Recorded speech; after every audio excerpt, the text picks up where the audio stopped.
Hello friends, welcome to Banu Saraswathi அடிசல். வாங்க இன்றைக்கி கும்பகோணம் கடப்பா எப்படி பண்ணுறதுன்னு பார்க்கலாம். சவுத் இண்டியன் ஸ்டைல் ரெசிபி இது. Thanjavur side famous, right? இது நம்ம ஒரு 100 கிராம்ஸ் மூங் தால் எடுத்துக்கலாம். கழுவிட்டு குக்கரில் மஞ்சள் போட்டு நம்ம வேக வச்சு 2 விசில் வச்சு எடுத்துக்கலாம். இன்னொரு குக்கரில் நம்ம உருளைக்கிழங்கு 4 வச்சு வேக வச்சு எடுத்துக்கலாம்.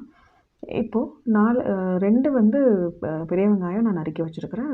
ஒரு தக்காளி பொடியை நறுக்கி வச்சுருக்கிறேன். தேங்காய் அரைக்க தேங்காய், கடலை, சோம்பு, 2 பச்சை மிளகாய், எல்லாம் முந்திரி பருப்பு இதெல்லாம் எடுத்து வச்சுருக்கிறேன். கொத்தமல்லி தலை கொஞ்சம் எடுத்து வச்சுருக்கேன். பருப்பு வேக வச்சு எடுத்து வச்சாச்சு. உருளைக்கிழங்கு வேக வச்சு எடுத்து வச்சாச்சு, ஆறட்டும். இப்போது நம்ம உருளைக்கிழங்கு தோல் உரிச்சிட்டு தேங்காவையும் பேஸ்ட் ரெடி பண்ணிடலாம். முந்திரி இதெல்லாம் போட்டு அரைச்சி எடுத்து வச்சுக்கலாம். இப்போ ஒரு கடாயில் 2 டேபிள் ஸ்பூன் எண்ணெய் ஊற்றிட்டு, அடுத்து நம்ம இந்த ஹோல் ஸ்பைசஸ் இருக்குது இல்லையா, பிரிஞ்சி லீஃபு, இது பட்டை, கிராம்பு, இதை போட்டு தாளிச்சிட்டு நம்ம இப்போது பெரிய வெங்காயம் கட் பண்ணது, கொஞ்சமாக கருவேப்பிலை, கொஞ்சம் பூண்டு கட் பண்ணது, இதை 3ஐயும் போட்டு நம்ம நல்லா வதக்கி எடுத்துக்கலாம். இதோடு சேர்த்து நம்ம பொடி பொடியாக நறுக்கி வச்சுருக்கிற ஒரே ஒரு தக்காளி இருக்குது இல்லையா, அந்த தக்காளியும் போட்டு நம்ம சேர்த்து நல்லா வதக்கிக்கலாம். வெங்காயம் நல்லா ஓரளவுக்கு வதங்கி வரணும். இப்போ இது வதங்கும் போதே ஒரு பாதி வதங்கி இருக்கிறப்போ நான் தக்காளி சேர்த்துக்கிறேன். தக்காளியை சேர்த்து இதில் வதங்கி வரட்டும். கொஞ்சமாக உப்பு போட்டு நம்ம நல்லா வதக்கி எடுத்துக்கலாம்.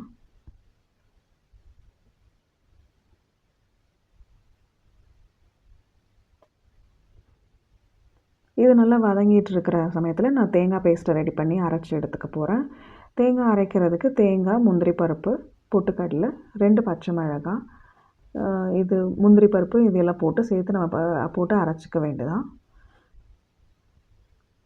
அந்த காரம் உங்களுக்கு எவ்வளோக்கு தேவைப்படுதோ அதுக்கு தகுந்த மாதிரி பச்சை மிளகாய் நீங்கள் போட்டு அரைச்சிக்கலாம். இதுக்கு மிளகாத்தூள்லாம் நம்ம யூஸ் பண்ண மாட்டோம்.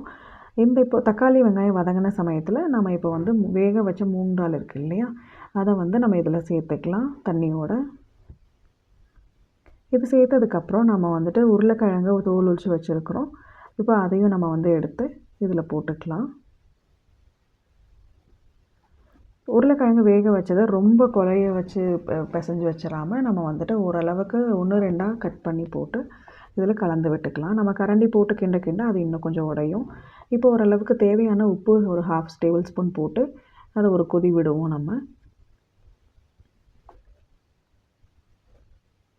நல்லா கலந்து விட்டுட்டு ஒரு கொதி விட்டுட்டு இப்போது நம்ம அரைச்சி வச்சுருக்கிற தேங்காய் பேஸ்ட்டு நம்ம எப்படி இருக்குன்னு பார்க்கலாம். ரெடி பண்ணிட்டாச்சு. அதுக்குள்ளே நான் ஒரு மூடி போட்டு ஒரு கொதியை விட்டுக்கிறேன். இந்த சமயத்தில் நம்ம அரைச்ச தேங்காய் பேஸ்ட்டையும் போட்டு இதில் நல்ல ஒரு கொதி விட்டோம் அப்படின்னா உங்களுக்கு கடப்பா ரெடி ஆகிடும்.